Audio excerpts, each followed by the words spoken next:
Good morning. It is July the 24th, and I'm giving you a little tour of my raised garden area that I built this spring. This is made out of the old roofing of an old workshop that I had that I got the roof replaced.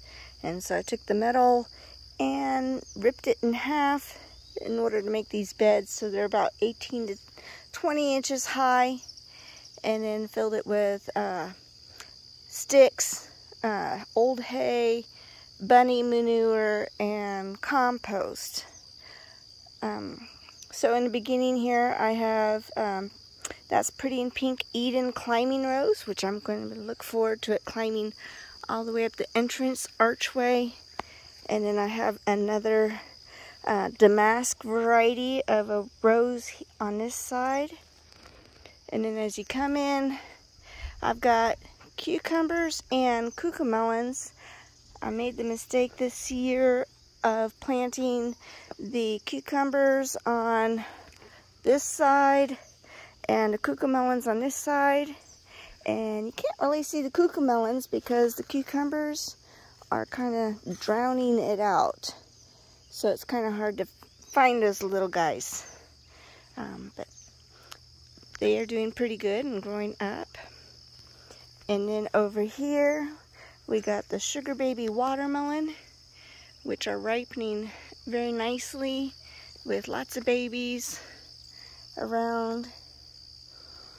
And then over here, we got the green beans. These are Royal Burgundy variety.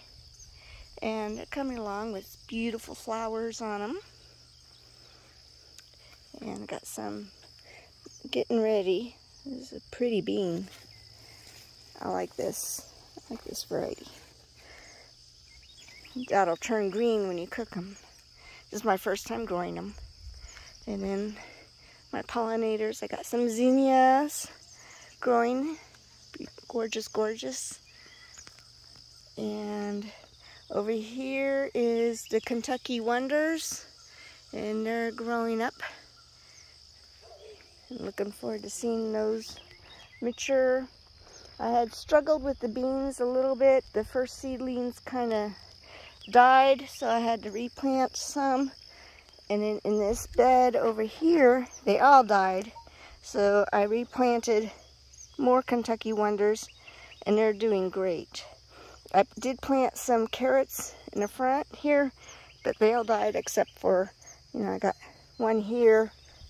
Oh, and a couple over here that survived. So I'm letting them grow and see what happens. Not a good carrot year, I guess, for me. This bed here in the center is all the hot peppers. And so I've got cayenne pepper, and I've got habaneros here, and then jalapenos here. And they got quite a few flowers on them. It took a while for them to get going, but they're finally picking up. The heat wave that we've had this year has just been ridiculous on these poor plants this year. On the other side of the entrance, I've got, these are Roselle cherry tomatoes. I got 2 plants here. I think I should have only planted one because they take a good room. And then next to them are my brandy wine tomatoes.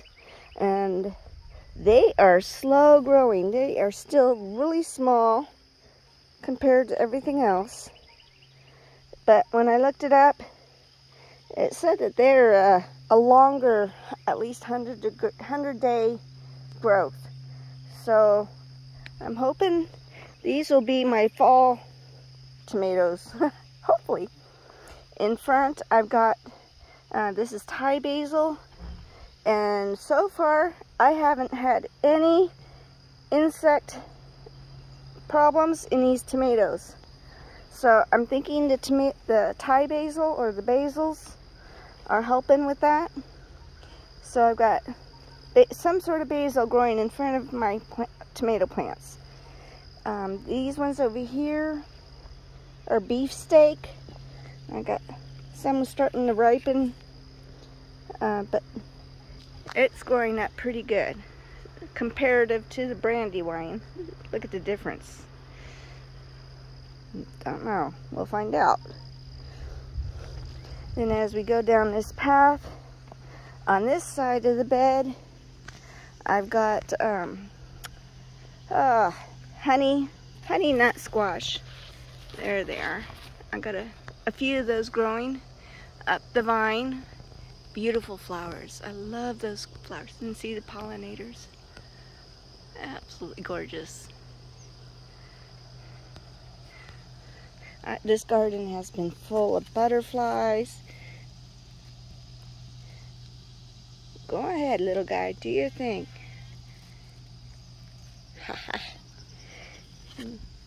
Gorgeous.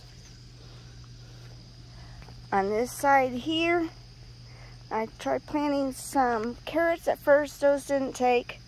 So I recently planted some Swiss chard, and I see some babies coming up. However, my cat decided to go and play and then dig in this side, so I'm going to have to reseed that side. I'm going to have a discussion with the cat. My garden is off limits. And then in this side over here, which is just the other side of this, I have tomatillos. And this is the purple tomatillo variety. And they're growing.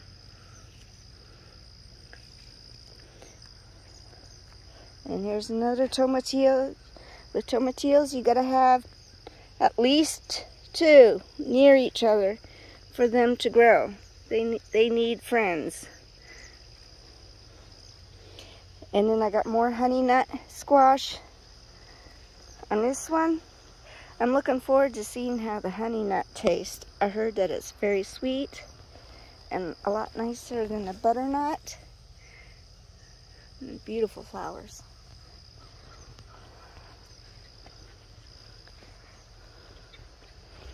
And then coming around on this side, got some morning glory. And these are Rutger tomatoes. Got a few babies growing in here. Along with the squash. This one right here, I did an experiment. I just took a sucker off another breed of plant and stuck it in the ground. And guess what? I didn't have to put root stuff on it. I didn't have to soak it in water. I just stuck the darn sucker right into the ground. And it's actually growing. I'm impressed. Take that little sucker off. So, yeah, I got Rutgers there, but this one right here is actually called a giant crimson tomato. And then over in this section, these are Roma tomatoes growing. So I got like 4 of each variety. So I got 4 Romas, and then 4 Rutgers, but one of the Rutgers died, so now I got 3 and replaced it with the giant crimson. And then this is the last row on this side. This is dark purple opal basil, again with the basil. And this is the best variety I've grown this year. It is just way, sorry for the sun, way up there. And highly productive. And look at all those beautiful tomatoes.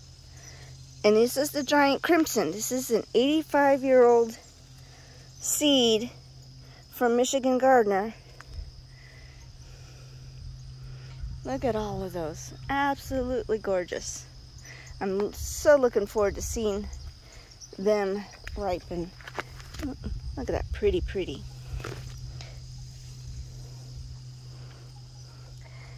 And then again with the basil, yeah, there's tons of basil. I end up using this. The rabbits think it's candy.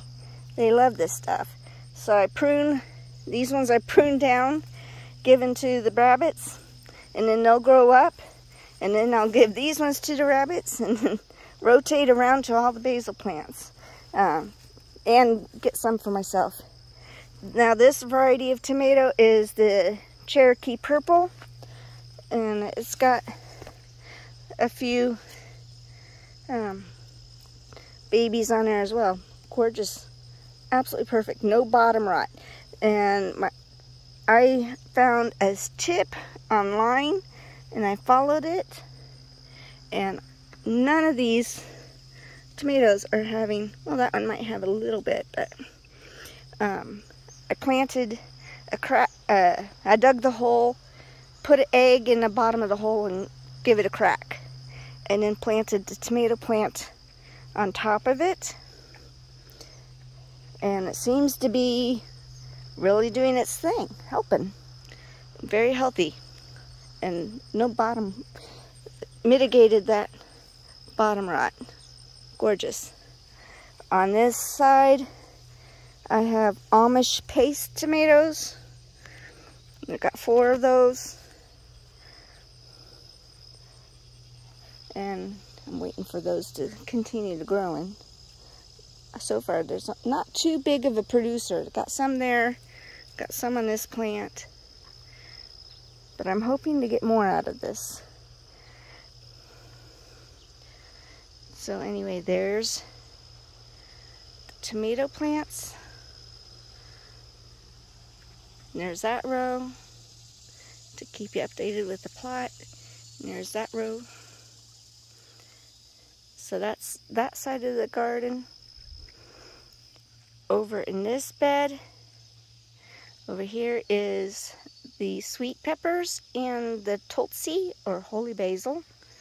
So I got purple beauties, which have stayed small this whole year. I planted these way back in May. And these are actually, I planted it in seed early spring and grew them and then transplanted them out here. Oh look, I finally get a tiny little flower on this tiny little plant. I don't know. And then these right here are sweet banana peppers. And I did a harvest on them a little bit this morning. But look at all those flowers. So those ones are doing okay. And they started out really small too, but they're catching up a little bit. They're still kind of small for being pepper plants. I think I had a little bit of struggle with the compost that I got. It wasn't as healthy as what it should have been. I had to add fertilizer and worm castings and fish emulsion to try and get all this stuff going this year. And then on this side here, this bed is, I got some beets growing, and you can see they're slow growing, I guess. And then I planted some more of those burgundy beans, and they didn't do so good. I'm gonna tear those yucky ones out and try and replant them, because I wanted a lot of beans this year so I could can them. And then I got this entrance to what I call the garden back to Eden area. But on this side I have cherry tomatoes. These are cherry, red cherry tomatoes here, the little guys. And I've been harvesting off of them for a bit. But they're very healthy looking. And then next to them, I have some gorgeous autumn sun brilliance sunflowers. Beautiful color. And got lots of buds.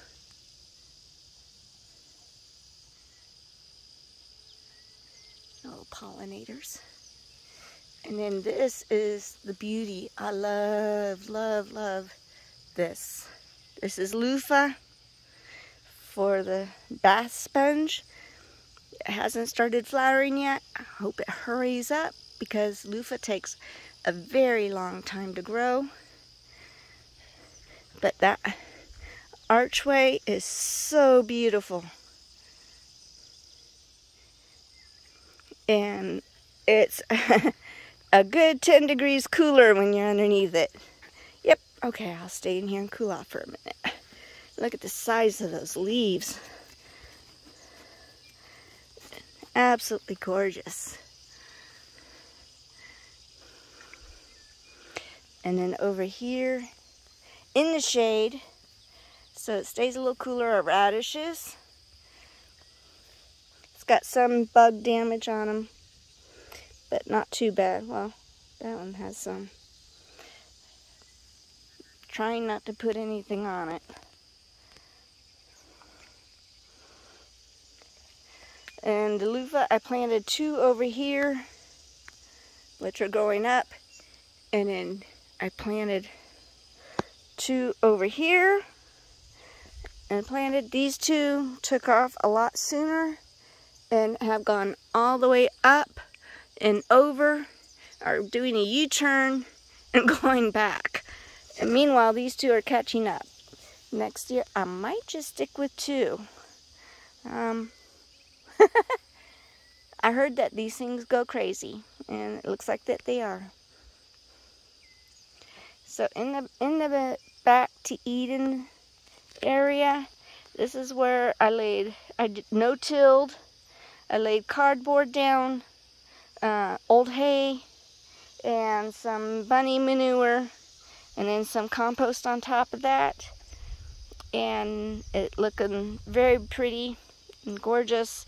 This is lamb's ear. The leaves are really fuzzy. And they make really good band-aids. Over here is my asparagus. I'm so excited. These asparagus, I started from seed back in like February or March and transplanted them out. So yes, you can start asparagus from seed. And I got the Mary Washington variety here. And then I got some asparagus, the purple passion over here. So I got 2 different kinds growing in this little section. I might have to spread those out and put more in other areas of the garden because I really love my asparagus. And then we got more beautiful zinnias.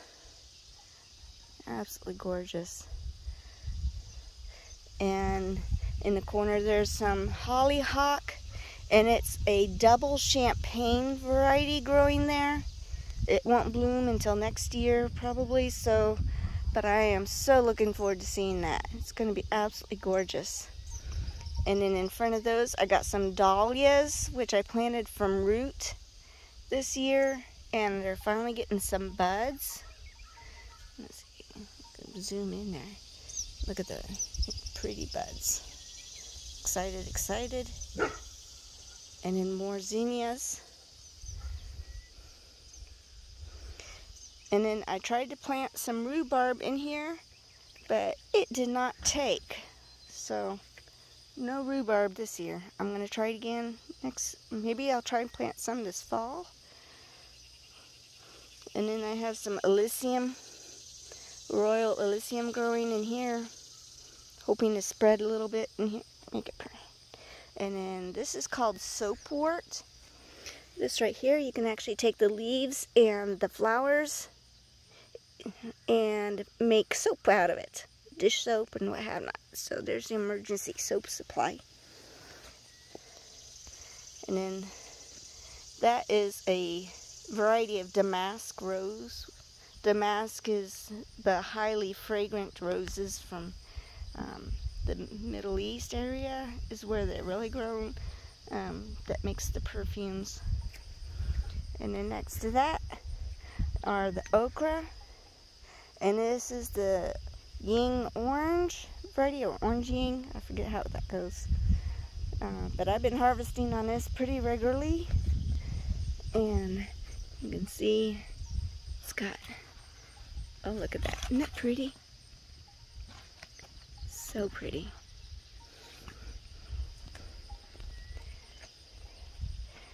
And then in this corner, more Elysium.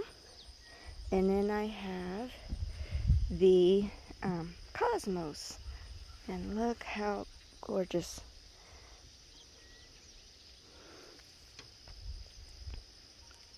Lots of pollinators in here.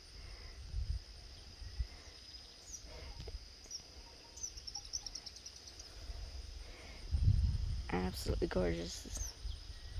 There's more of them. And then in this corner right here, we're gonna have to go way, way up, because these are absolutely magnificent sunflowers going way up there. They're a good 12 feet tall, at least. And look at those beautiful flowers.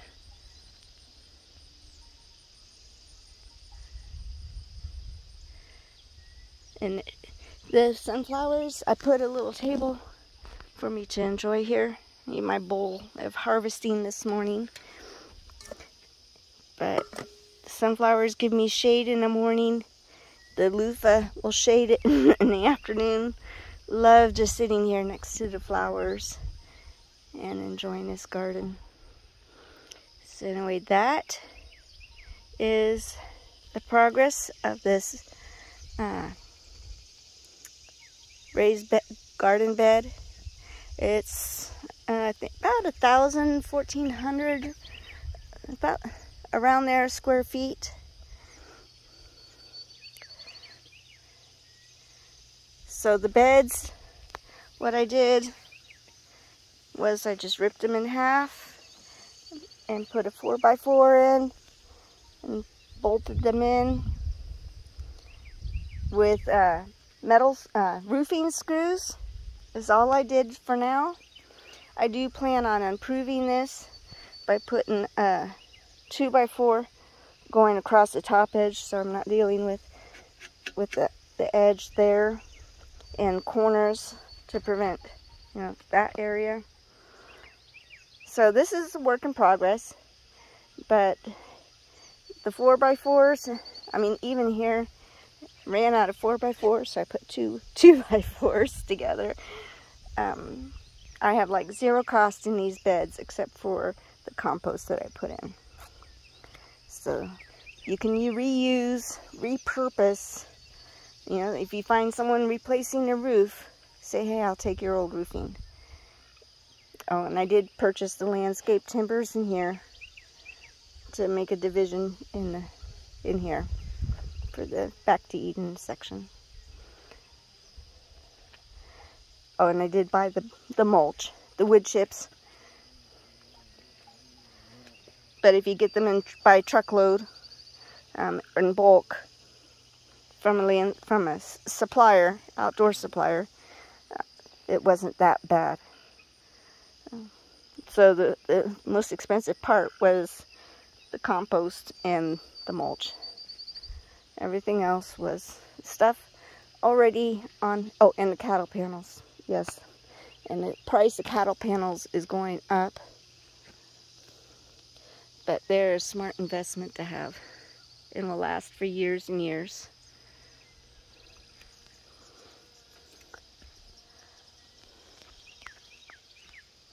So future plans, top rails, corner protection, and then also around the outside I'm going to put a gate here and a gate in the front there to keep critters out, and I will put fencing up, a rail going across connecting the posts on the top and in the middle, and or along the top of the middle, and then put fencing, like field fencing, on it, which will hopefully keep the kitties out of here, so I'm not fighting them anymore.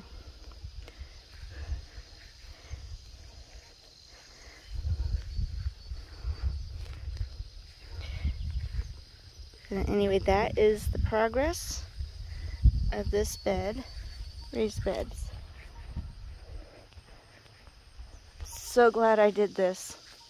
This will be able to be used for years and years.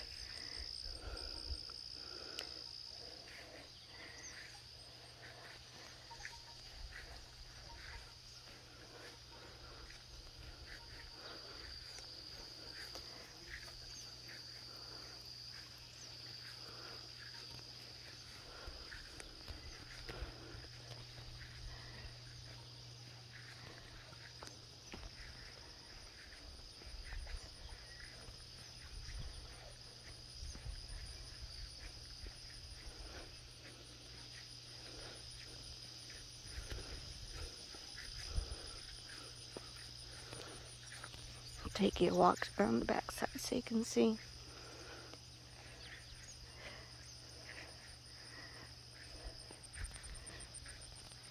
Look at all those giant crimsons.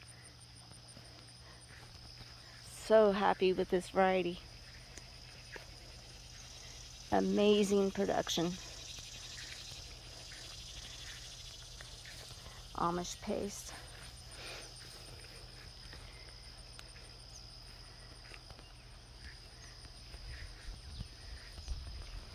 And absolutely magnificent sunflower.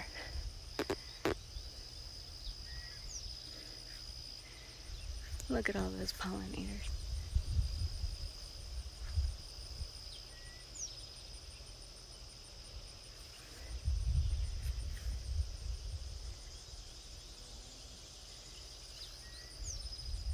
Thank you for joining me today.